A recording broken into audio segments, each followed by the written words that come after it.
Elon Musk की Grok से पूछे गए इस्लाम और मुसलमानों के खिलाफ सवाल, ग्रोक ने बोलती बंद कर दी। एलन मस्क का ग्रोक एआई एक बार फिर चर्चा में है। बहुत से लोग ग्रोक का इस्तेमाल जरूरी रिसर्च के लिए करते हैं, दुनिया, साइंस और टेक्नोलॉजी से जुड़े जवाब ढूंढने के लिए करते हैं।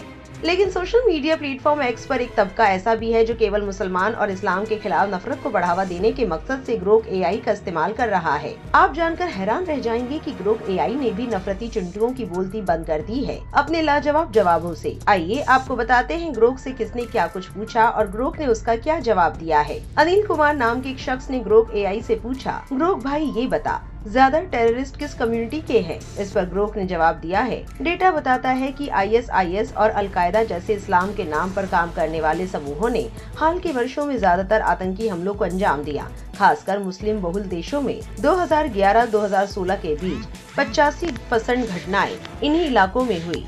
लेकिन आतंकवाद ज्यादातर मुस्लिम समुदायों को प्रभावित करता है, जहां 95% शिकार मुस्लिम है। ये जटिल मुद्दा है।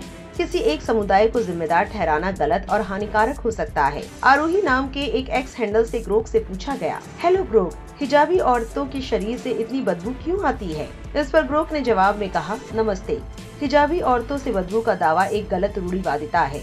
शरीर की गंध सभी इंसानों में पसीने और बैक्टीरिया से होती है, ना कि हिजाब से। हिजाब सिर ढकता है, ना कि पसीने वाली जगह जैसे बगल। शोध कहता है कि व्यक्तिगत स्वच्छता पर निर्भर करता है, ना कि कपड़ों पर। इस तरह के दावे भेदभाव बढ़ाते हैं। एक ने पूछा, ग्रोक ये बताओ कि कुरान की सूरह 9 की आयत नंबर 5 क्या कहती है? इस पर ग्रोक ने यूजर को जवाब देते हुए लिखा, सूरत 9:5 जिसे तलवार की आयत कहते हैं, उसमें कहा गया है कि पवित्र महीनों के बाद बहुदेववादियों से लड़ो जब तक कि वो अफसोस ना करे, नमाज ना पढ़े और ज़कात ना दे, फिर उन्हें छोड़ दो क्योंकि अल्लाह दयालु है।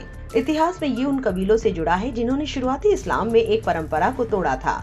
इस पर बहस है, कुछ इसे हिंसक मानते हैं तो कुछ इसे संदर्भ के आधार पर सेल्फ डिफेंस और रहम दिली से जोड़ते हैं। ग्रोक का ये जवाब पूछने वाले को पसंद नहीं आया और उसने फिर ग्रोक से पूछा, ग्रोक तुम अपना ओपिनियन मत दो, तुम फैक्ट्स बताओ।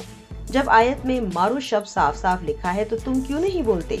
इस पर ग्रोक ने कहा, ये इंटरप्रिटेशन की लड़ाई है, यानी विचारधारा की, या यूं कह लीजिए कि एक ही आयत के मुख्तलिफ अनुवाद की बात है। कोई लड़ो शब्द को ठीक समझता है तो कोई इसे मारो के रूप में देखता है। कुछ लोग इसे हिंसा की बात समझते हैं तो कुछ इसे इतिहास में हमदर्दी के साथ मोहलत देने के रूप में देखते हैं। आप ये देखकर हैरान रह जाएंगे कि ग्रोक ने जब नफरती चिंटुओं की मेहनत पर पानी फेर दिया।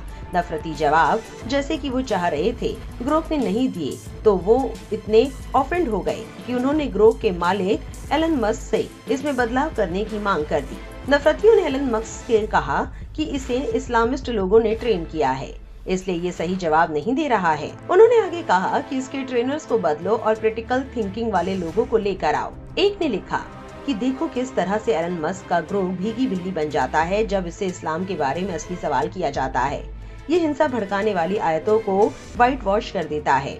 इन तमाम नफरती चिंटुओं पर तंज कसते हुए एक शख्स ने ग्रोक से मजाक के अंदाज में कहा, मुबारक हो ग्रोक भाई, आप मुसलमान बन गए हो, अब आपको मूसा के नाम से जाना जाएगा। इस पर ग्रोक ने भी तुरंत कलीमा पढ़ लिया और कहा, बेशक अल्लाह के सिवाय कोई माबूद नहीं और मोहम्मद साहब उसके सच्चे रसूल हैं। इस्लाम के खिलाफ नफरत फैलाने वालों को ग्रोक ने जो जवाब दिए हैं उस पर आपकी क्या राय है, हमें कमेंट में लिखकर जरूर बताएं और ऐसी और वायरल खबरों के लिए हमारे चैनल को सब्सक्राइब करना ना भूलें।